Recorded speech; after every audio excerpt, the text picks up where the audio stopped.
자, 여러분 안녕하세요. 최낙인 교수입니다. 오늘은 여러분들과 이렇게 온라인 강의로 만나게 되었고요. 짧게 여러분들과 오늘은 공정과 공평과 관련된 이야기 나눠보도록 하겠습니다. 참 세상 불공평하죠. 그래서 우리가 이 시간에는 공정과 공평하는 것이 좋다라고 하는 것을 이야기해 볼 텐데요. 우선 우리가 공정을 위해 무엇을 할 수 있는가에 대한 고민을 함께 해보죠.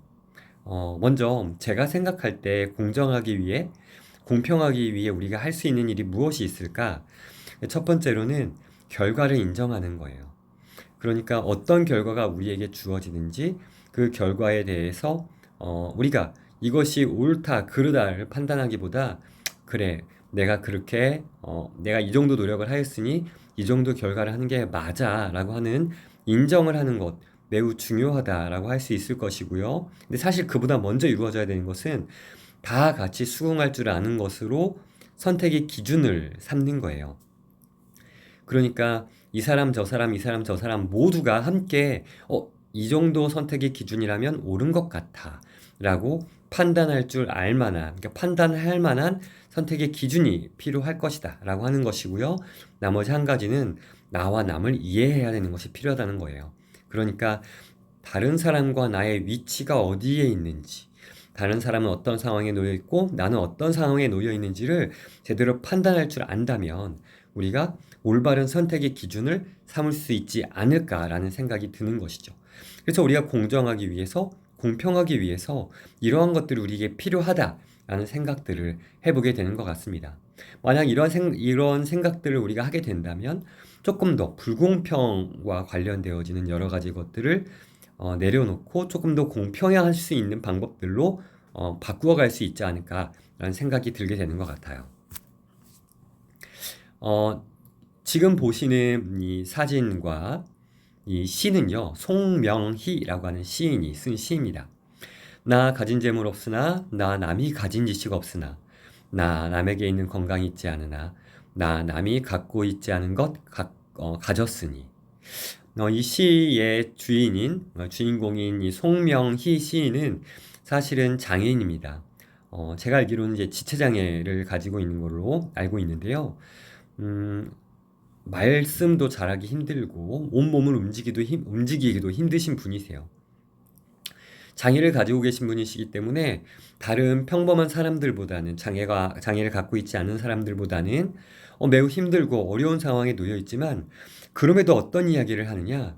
다른 사람이 갖고 있지 않은 것을 내가 가지고 있다라고 하고 이야기하고 있어요.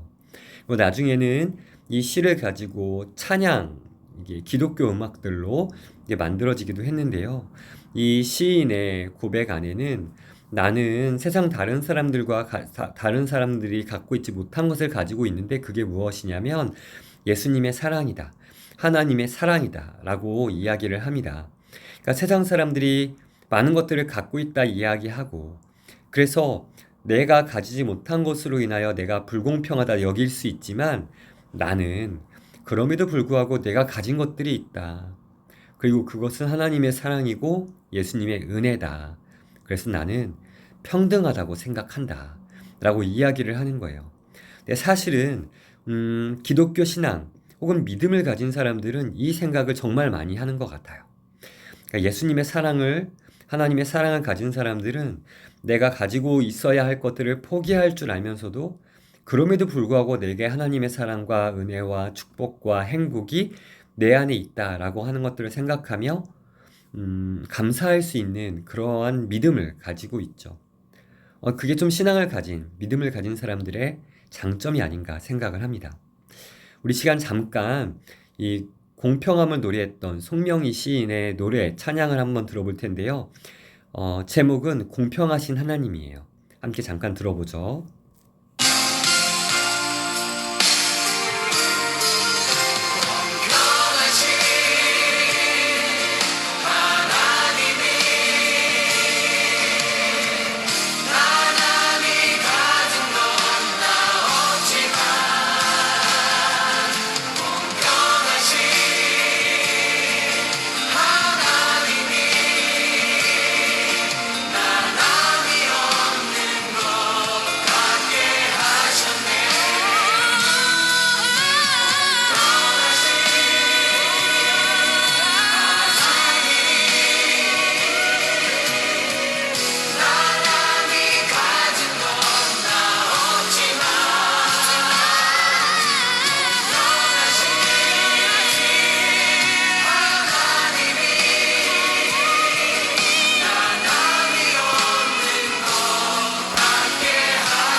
네.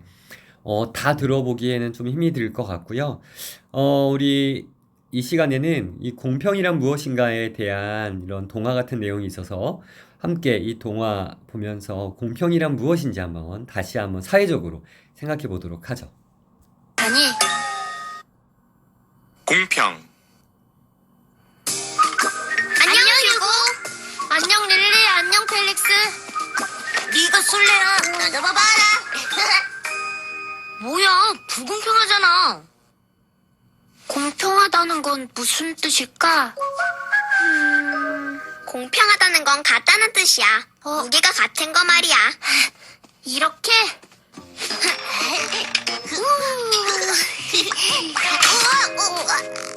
이런. 미안해. 기회가 같다는 뜻이기도 해. 모두 고르게 미끄럼틀을 타는 거.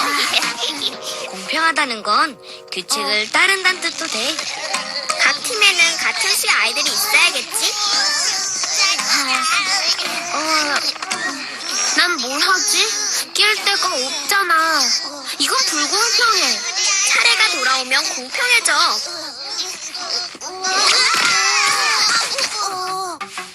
야!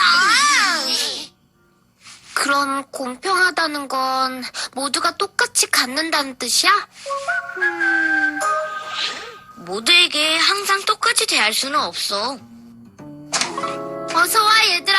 신나는 파티를 열자. 휴고, 엄마가 파티에 딱 12명만 초대할 수 있다고 말했잖니. 엄마. 그건 불공평해요.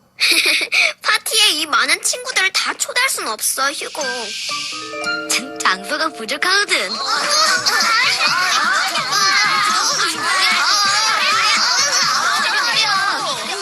이건 모두에게 공평하지 않은 일이야.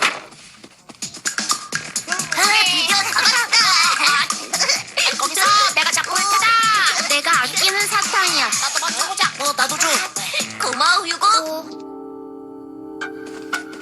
내 거는 어디에 있어? 때로는 공평하게 나눠주기 힘들 때도 있지. 항상 똑같이 나눌 수는 없거든. 정말 고마워, 휴가. 공평하기란 무척 힘든 일이기도 해. 깜짝 선물이야. 뭐 이런 걸 다. 고마워. 고마워.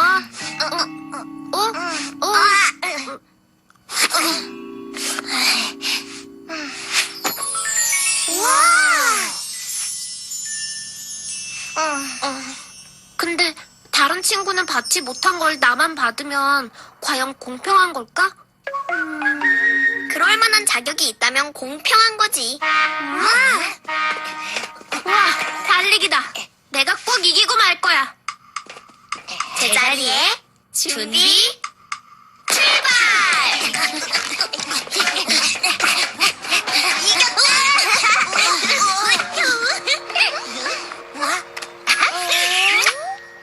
뭐야, 왜 나한텐 뽀뽀를 안 해주지? 네가 우승을 하지 않았기 때문이지. 듣고 보니 이해가 된다. 그럼 나는 케이크나 먹어야지. 맛있겠다. 너도 하나 먹어.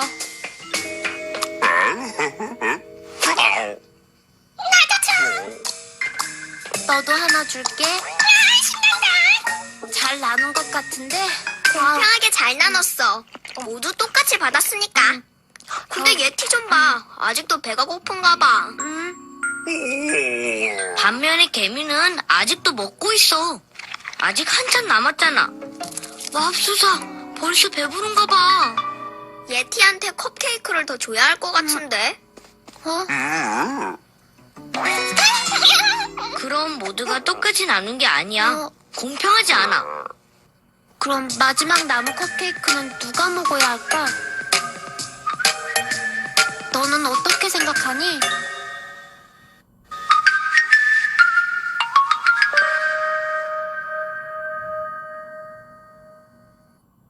자, 여러분들은 어떻게 생각하세요? 이 공평이라고 하는 것은 사실은 굉장히 중요한 부분입니다. 여러 가지 생각들을 할 수 있지만 이 공평이라고 하는 것과 관련되어서는 이 정의, 정의가 함께 관련되어져 있기 때문이에요. 잘못된 판단으로 인해서 공평하지 못한 판단을 내리게 되면 정의로울 수 없는, 그러니까 잘못하게 되는, 옳지 못한 것을 선택하는 그런 상황에 놓이게 되어지죠. 그래서 이 공평이라고 하는 것, 공정이라고 하는 부분도 매우 중요한 부분이라는 것입니다. 그래서 우리 안에 윤리적인 부분에 있어서 또는 이 법적인 부분에 있어서, 사회적인 부분에 있어서, 특별히 정의와 관련된 부분에 있어서 공정과 공평이라고 하는 것은 매우 중요한 부분이다 라고 하는 것을 잘 기억하셨으면 좋겠고요. 이 기독교 안에서는 하나님을 공의의 하나님이다라고 얘기를 합니다. 잘한 것을 한 이에게는 축복을 주고, 잘못한 일을 한 사람들에게는 벌을 주고, 또 그 선택의 기준이 무엇이냐? 하나님의 말씀이다 라고 하는 것을 저에게 선포해 주신 분이시기 때문에 그렇습니다. 이 하나님이라는 분 또한 성경을 통해서 공정, 공의, 공평에 대해서 매우 중요하게 여기고 있어요. 그래서 여러분들께도 권고합니다. 조금 더 공평하기 위해, 조금 더 공정하기 위해 노력할 수 있는 우리가 되었으면 좋겠고, 또 한편으로는 우리가 불공평한 상황에 놓이게 되었을 때 그 부분들에 대해서 우리가 잘 파악하고 이해하고, 그래서 조금 더 공평할 수 있는, 조금 더 공정할 수 있는, 조금 더 옳은 것으로 바꾸어 갈 수 있는 그러한 힘을 우리가 가질 수 있었으면 좋겠다라는 생각함으로 오늘 이 강의를 마무리하도록 하겠습니다. 자, 여러분, 오늘 강의 함께 들어주셔서 감사하고, 우리가 조금 더 이 공정과 공평과 관련된 이야기를 더 많이 할 수 있을 것 같은데요. 뭐 차별금지법과 관련된 이야기도 할 수 있고 여러 가지 이야기를 할 수 있지만, 우리 이 이야기들은 다음번에 우리가 함께 만났을 때 소통하면서 이야기할 수 있도록 하겠습니다. 자, 오늘도 함께 해주셔서 감사하고 우리 다음 주에 다시 만나도록 하겠습니다. 여러분 수고하셨어요.